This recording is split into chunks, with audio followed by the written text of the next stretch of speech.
هلا متابعيني، شلونكم؟ شلون الصحة؟ هنا هسه حبيباتي بديت راح اسوي الشوربة. طبعا هنا خليت قليل من الزيت. هنا دا احط البصل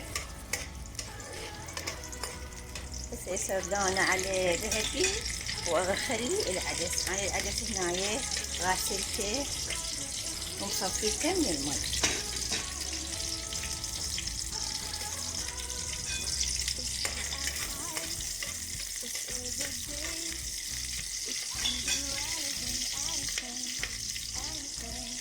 طبعا حبيباتي مثل ما قلت لكم احنا فطورنا المرق الابيض مال الدجاج او يخني الدجاج الابيض، يعني الاصفر شوربه، وراح اسوي وياه تمن باقله.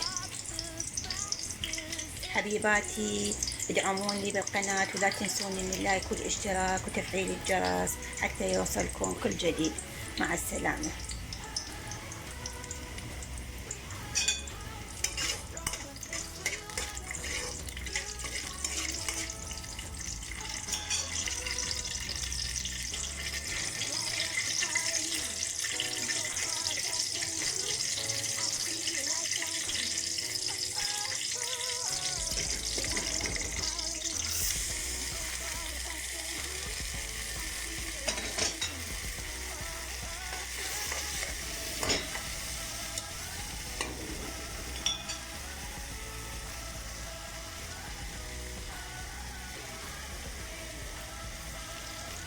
نضيف عليه مقدار من الماء يغطي العدس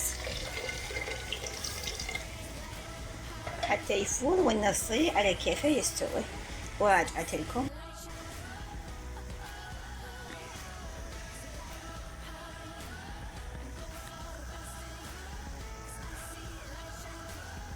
يا حبيباتي مثل ما تشوفون بعد الدجاج يعني شوي قاعد يحمس. هاي بس المي مالته نشف.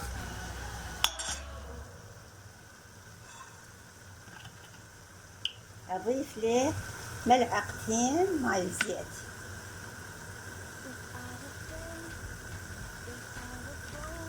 قليل من الزيت.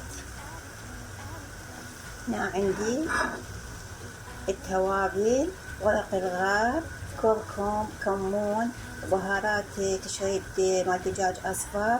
وهنا انا خليت بابريكا حارة، فهاي اختياري، او تخلون فلفل اسود حسب الرغبة.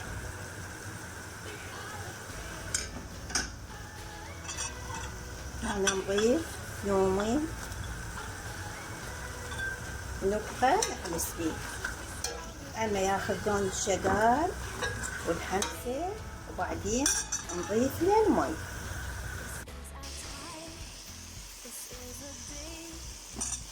هنا طبعا اقلب فيه.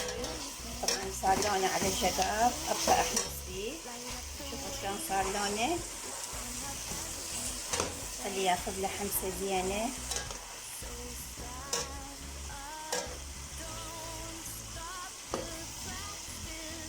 شوفوا اللون الذهبي مالته والريحة يجنن.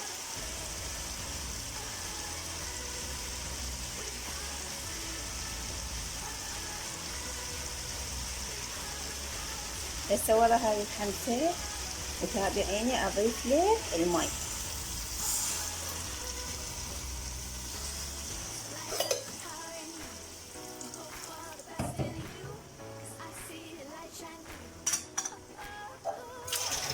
طبعا المي من اضيفه بحيث يغطي الدجاج.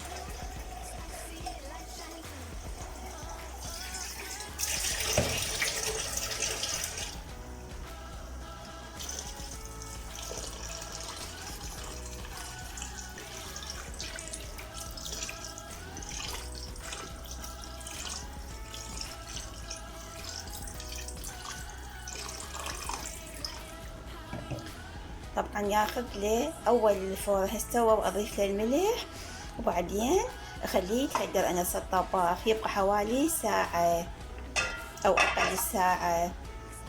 وراجعت لكم حبيباتي.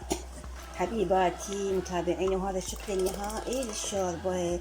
طبعا بعد ما ضفت نصف ملعقة أكل ملح وقليل من الكركم والكمون.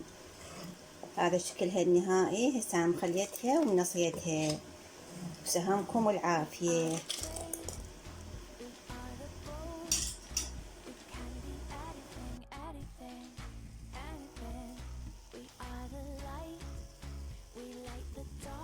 طبعا حبيباتي مثل ما تشوفون اخلط لها يعني حنسها زينه. هنا توابل، كمون وقليل من الكركم وملعقه طعام وملح. هذا الثوم غاسلته ومصفيته.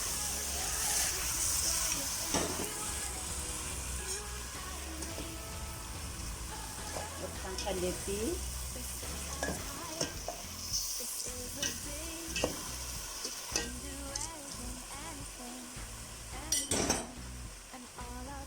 نضيف الماء.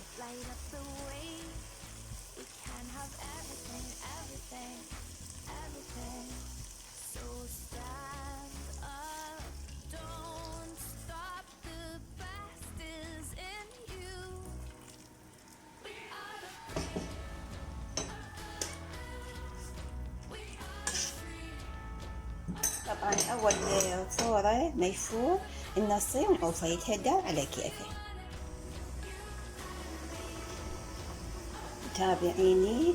وهذا الشكل النهائي التمن الباقي اللي شوفوا شلون اللون مالته اخضر.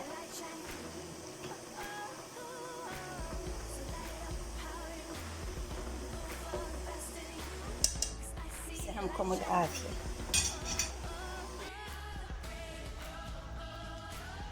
حبيباتي وهذا الشكل النهائي. هذا التمن وهاي مرق الدجاج وهاي الزلاطة. سهمكم العافية. مع السلامة.